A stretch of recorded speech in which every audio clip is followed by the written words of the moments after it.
Welcome. The central idea is that a system can look correct in a simple demo and still fail under pressure.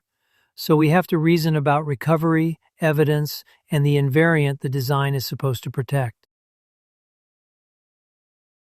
Let's start with the hidden assumption. A project often seems fine until real pressure shows up because the design quietly depended on one worker, no crash, no retry, or perfectly ordered execution.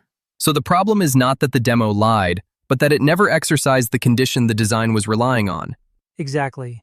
The task is to make that assumption explicit before we trust the result.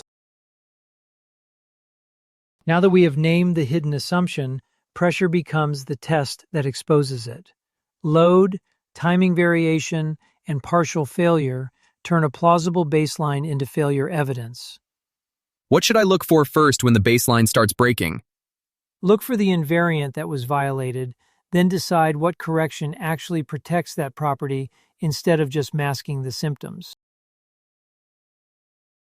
Checkpointing is the simplest recovery move when work is long-running. Save the state so restart resumes from the last known good point instead of starting over. Isn't that just storing state more often? Not quite. The harder part is defining what counts as a safe point and proving that resume neither repeats nor skips work. Checkpointing protects forward progress, but reconciliation handles the cases that slip through. It scans for stuck or orphaned work and repairs it deliberately. So recovery can happen after the failure, not just before it. Yes, and that means the scan criteria, repair rule, and proof of repair all have to be explicit. Stateless workers push the burden of correctness into durable state, queue semantics, and idempotency. If the worker restarts, it should not lose critical in-memory progress. Isn't removing state always safer? Safer for restart, yes, but it shifts the design pressure elsewhere. You still need the external state to make the workflow correct. Before choosing a mechanism, name the invariant. That is, the condition that must stay true across all valid executions, even under pressure. What if I can describe the tool but not the invariant it protects?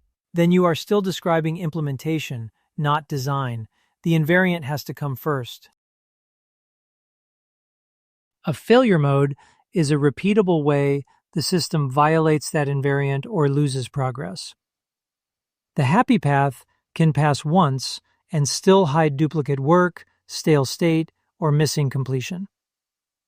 Why did the sequential test pass if the design was wrong? Because the test avoided the timing condition that exposed the weakness. Recovery design has to force the failure, not just avoid it. Think about concurrent requests meeting a slow dependency and then triggering retries. That combination often produces queue growth, latency spikes, and duplicate actions while the system still looks superficially alive. What evidence would show that the system is failing in that case? Latency percentiles, queue depth, retry counts, and logs tied to each operation. Without that structure, you cannot reconstruct the failure. The protected property is system integrity under failure. Depending on the failure mode, the response might be back pressure, idempotency, reconciliation, or explicit coordination. Which one should I choose first? Choose the one that protects the invariant with the least distortion, but be honest about the trade-off. You usually give up peak throughput, simplicity, or immediacy. This is where the claim becomes defensible. Compare the baseline run, the failure run, the corrected run, and the residual risk. Then support all of it with repeatable evidence. What kind of evidence is strong enough for review? Structured logs, timing data, and a test scenario that can be rerun. The fix has to work for the right reason, not just by accident. Now we compare the strategies directly. A simple baseline is easy to explain. Guarded transitions protect the invariant, idempotent designs handle duplicates, and observability first designs strengthen the evidence. So there is no universal best choice?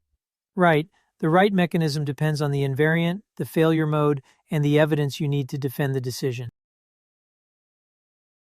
The recovery loop is straightforward. Write the invariant, force the failure, capture logs and traces, apply the fix, and rerun the same test.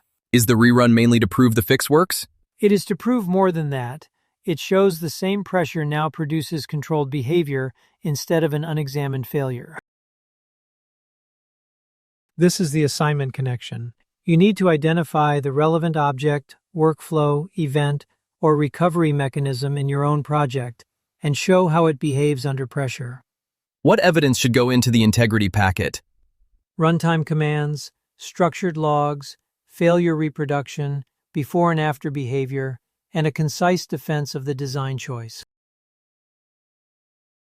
The takeaway is that recovery is really about correctness under realistic execution. A design is not mature until it can be explained, stressed, repaired, and validated with evidence. So the order is invariant first, then failure, then mechanism, then proof? Exactly. That sequence is what lets you defend the result in the integrity packet.